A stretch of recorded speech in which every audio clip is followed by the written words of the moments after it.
35 Russian trucks destroyed. Not at the front. On a supply road. This is not a battle for Crimea. This is a battle to starve it. Crimea looks like a fortress on the map. But a fortress needs food. Russia feeds Crimea with fuel, ammunition, and convoys. Ukraine is hunting all three. The Kerch Bridge is no longer safe. The ferries are under attack. The land route is a kill zone. Every option Russia had is gone, threatened, or burning. Distance used to mean safety. Not anymore. Ukrainian drones are now hitting 150 to 200 kilometers deep. No rear area is safe. A truck leaves Taganrog heading toward Mariupol. Above it, a drone is already watching. The driver sees open road. The drone sees a target. One strike. One burning tanker. The road becomes a wall of fire. The convoy behind it stops. Drivers scatter. The drones wait for the next move. Russia doesn't just lose a truck. It loses time, fuel, confidence, and momentum.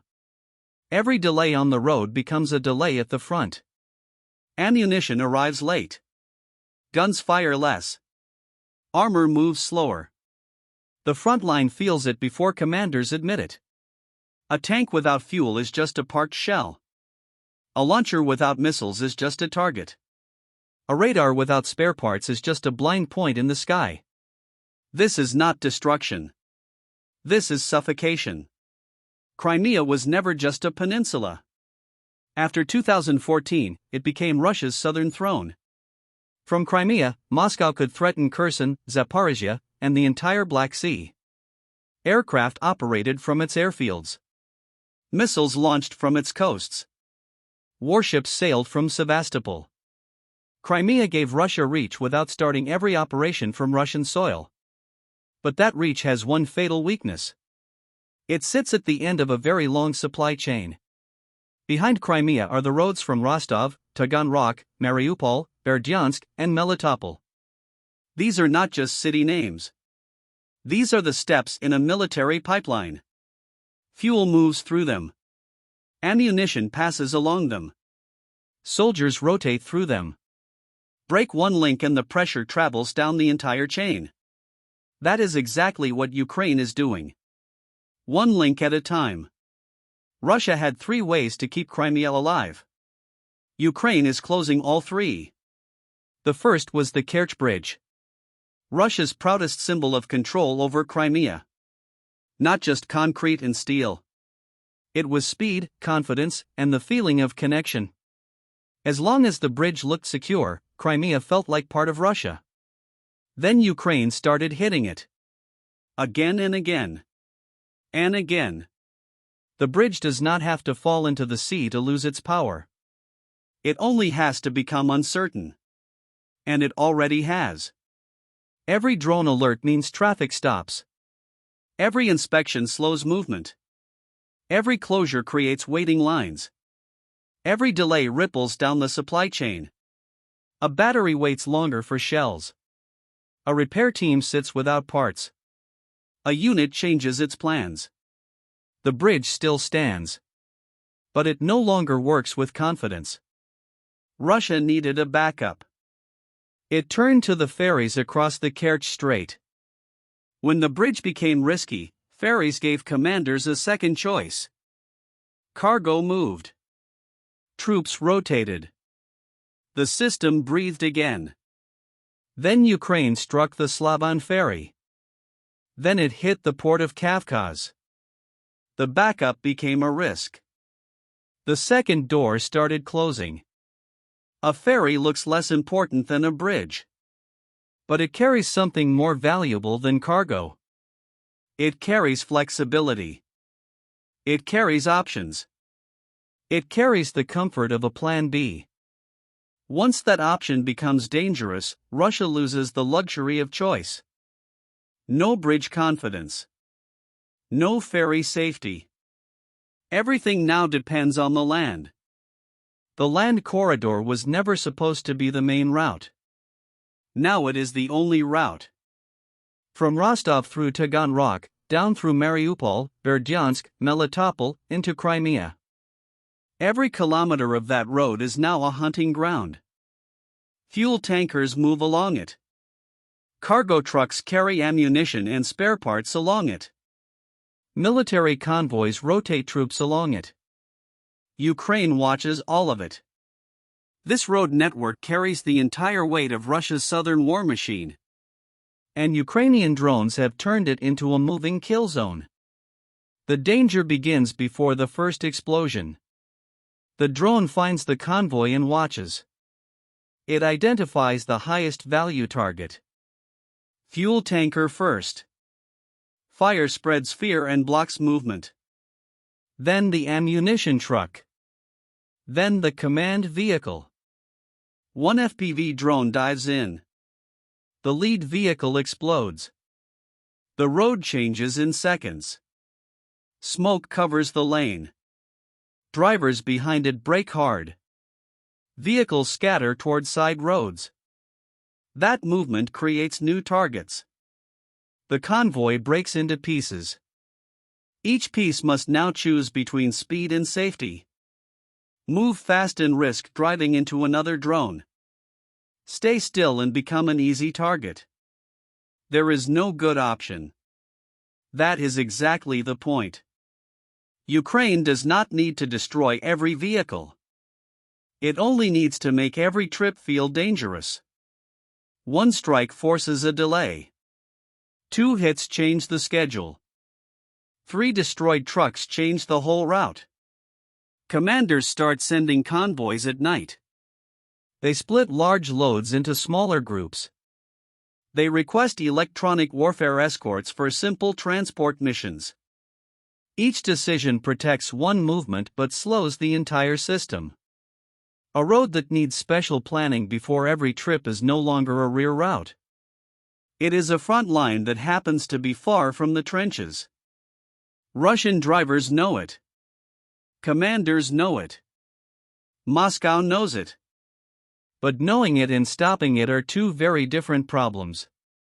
The military problem has now become a public problem. That makes it far harder to hide. According to Reuters, Ukrainian strikes on fuel trucks along the land corridor have caused serious gasoline shortages inside Russian-controlled Crimea. This is no longer locked inside military depots and command reports. It is appearing at gas stations. In transport schedules. In daily life. Ordinary drivers in Crimea are feeling the squeeze that started on a highway near Mariupol. A territory presented to the world as secure cannot look secure when fuel runs short. Russia must now manage a military logistics crisis and a public relations crisis at the same time. That is a war on two fronts that no occupying force handles well. Ukraine is not stopping at the roads. Inside Crimea, the pressure is building layer by layer. Air defense systems are the eyes and shields of the peninsula. Ukraine is targeting them. S-300s, S-400s, Panzer units, Niboyu radars. Each one that goes dark opens a gap. Through that gap, drones find easier paths toward depots, launchers, and airfields. Russian commanders face an impossible dilemma. Keep air defense in one place and it gets found. Move it often and it protects less area. Send more to Crimea and other fronts go thin.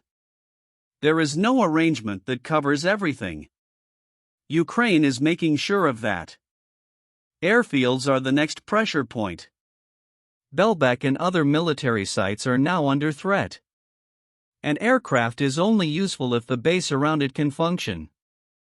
Drones do not need to destroy every plane on the ground. They only need to make operations risky. Takeoffs become dangerous. Maintenance becomes complicated. Storage becomes uncertain. FPV drones can now wait near airfields, stay hidden, and strike when activity creates a target. The danger is no longer only a missile arriving from far away. It can be a small weapon waiting just outside the perimeter fence. That changes everything about base defense. Every movement on the ground becomes a risk. And when drones spread Russia's defenses thin, Storm Shadow missiles go to work. Command posts, radar stations, naval infrastructure, ammunition storage. These are the targets that drones expose and missiles destroy. Russia is being asked to defend roads, depots, airfields, ports, and command posts all at once. Against cheap drones, long-range drones, cruise missiles, and sabotage-style strikes. In the same area. At the same time. With the same shrinking pool of resources. No defender wins that game for long. Russia is trying to adapt. It always does. More electronic warfare.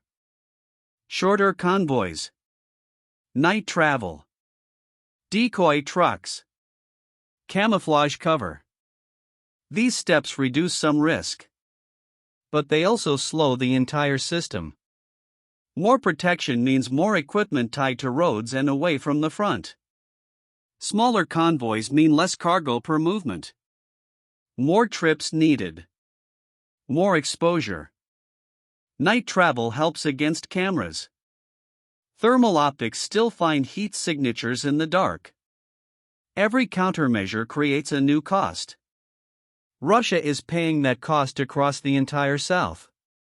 Donetsk and Makiyivka are now part of the same pattern. Nothing behind the line feels safe. Warehouses, power facilities, troop staging areas, transport hubs. All watched. All targeted. Ukrainian drones follow vehicles leaving storage sites and turn routine transport into a target trail. Russian commanders must now protect not only the front but everything that feeds the front. The Dnipro and Azov groups, roughly 150,000 troops, need constant supply across a wide area.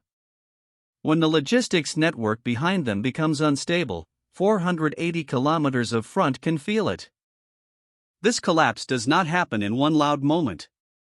It starts quietly. A fuel convoy arrives 2 hours late. An ammunition truck holds back because drones were spotted. A repair team cannot reach a damaged armored vehicle. A field depot moves to a smaller location. Each delay looks manageable alone. Together they slow the tempo of the entire Russian force. Artillery fires with more caution. Armor moves less freely.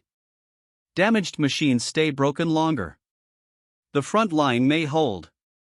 But the force behind it loses speed, and speed decides wars.